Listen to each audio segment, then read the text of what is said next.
Nevada is traditionally a swing state. In the years 2000 and 2004, the state voted for George W. Bush and then former President Barack Obama in 2008 and 2012. In the 2016 presidential elections, Hillary Clinton won the state by a slim margin. This 2018 election cycle, Nevada has a toss-up Senate election and an open seat election in the House. Our two candidates in the Senate are Republican incumbent Dean Heller and Democratic Representative Jackie Rosen. Running in the House election for Nevada's 3rd District are Democrat Susie Lee and Republican Danny Tarkanian. How are these elections going to go? Let's take a closer look, starting with the Senate. Nevada is almost exactly split between men and women. The majority of Nevadans are white with a median age of 37, the demographics being 63% for 16 to 64-year-olds, while 12% of Nevadans are 65 or older. Nevada has had both a Democrat and Republican senator since 2000. Nevada's junior senator, Democrat Catherine Cortez Masto, was elected in 2016. Republican Dean Heller is Nevada's senior senator. He is currently running for re-election against Democratic challenger Jackie Rosen. The polls currently show that the state leans Republican, with Heller winning by 1.7% on the RCP polls, although CNN has Rosen winning by 4%. Initially, Dean Heller was a representative for Nevada's 2nd District from 2007 to 2011. Due to an affair, John Ensign was forced to resign in 2011, and Heller was appointed to Ensign's seat. In 2012, Heller was elected in with 46% of the vote. Politically, he has a typical conservative ideology. In regards to health care, Heller is anti-Obamacare, but does want to ensure that pre-existing conditions are taken care of. Heller also authorized an important construction on a project at the VA facility in Reno to ensure safety of veterans and VA employees. Heller is currently endorsed by President Donald Trump, Brian Sandoval, Nevada's governor, and the NRA. In 2017, Jackie Rosen started serving as a representative of Nevada's 3rd Congressional District, which is her only formal political experience. Democrats are hoping that Rosen will benefit from female voters who are highly energized this year. Rosen, like most Democrats, believes that healthcare is a right, not a privilege. Unlike her opponent, Rosen defends healthcare and the Affordable Care Act.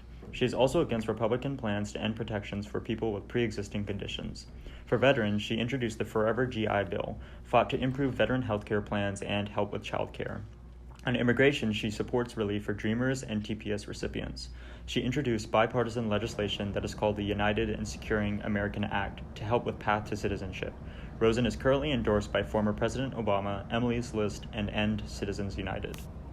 We predict that Dean Heller will secure his Senate seat in this election. Although Rosen has raised $16.2 million compared to Heller's $12.8 million, of which he has spent $10.3 million, Heller has the powers of the incumbency, a strong endorsement from President Donald Trump, and the Senate is unlikely to switch to a Democrat because most of the Republican seats are safe or not up for election. Even though Heller won by only 1 point last time, Nevada does not have a reason to fire Heller for this election cycle. We predict that Dean Heller will win with 50.5% of the two-party vote to Rosen's 49.5%. Nevada's 3rd Congressional District was created in 2003, drawn to be a fair fight district. Its first representative was Republican John Porter. Since 2003, the district has elected 2 Republicans and 2 Democrats. In 2008, Porter lost the election to Democratic challenger Dina Titus. Dina would lose the re-election to Republican Joe Heck in 2010. Joe Heck later retired from the House of Representatives, and his seat was filled by Jackie Rosen in 2016.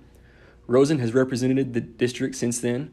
She is leaving her House seat open for the 2018 midterm to try for a Senate position. Racial demographics show that the district is comprised approximately of 67% non-Hispanic whites, 15% Asian Americans, and 8% African Americans. President Trump won the district but not the state in 2016 by 1%. In this election cycle, Republican Danny Tarkanian faces off against Democrat Susie Lee for the open congressional seat. Danny Tarkanian has run for office 5 separate times and has yet to win. In 2016, he ran against Jackie Rosen for the House seat and lost by 1 point. This midterm, Tarkanian was initially running for Senate, where he was going to challenge Dean Heller in the Republican primary. However, interference from President Trump led Tarkanian to drop out of the race and begin his campaign for the House seat. Susie Lee has never run for elective office. Lee has been a prominent figure in the nonprofit world, but this is her first time running a campaign. Danny Tarkanian's campaign has raised over $1.8 million. However, Susie Lee has almost doubled the amount with $3.9 million raised. Both candidates present typical issue positions that align with their party ideology. Susie Lee wants to protect Dreamers and provide a pathway to citizenship, while Danny Tarkanian has expressed support for stricter border control and the building of a wall. He also wants to repeal and replace Obamacare, whereas Susie Lee wants to reform the ACA and expand it. The polls have shown that this district race is very close, but it leans Democratic. We predict that Susie Lee will win the district. She has a small lead in the polls, and Danny Tarkanian's past failed campaigns do not work in his favor. We predict that Susie Lee will win with 50.9% of the two-party vote to Tarkanian's 49.1%.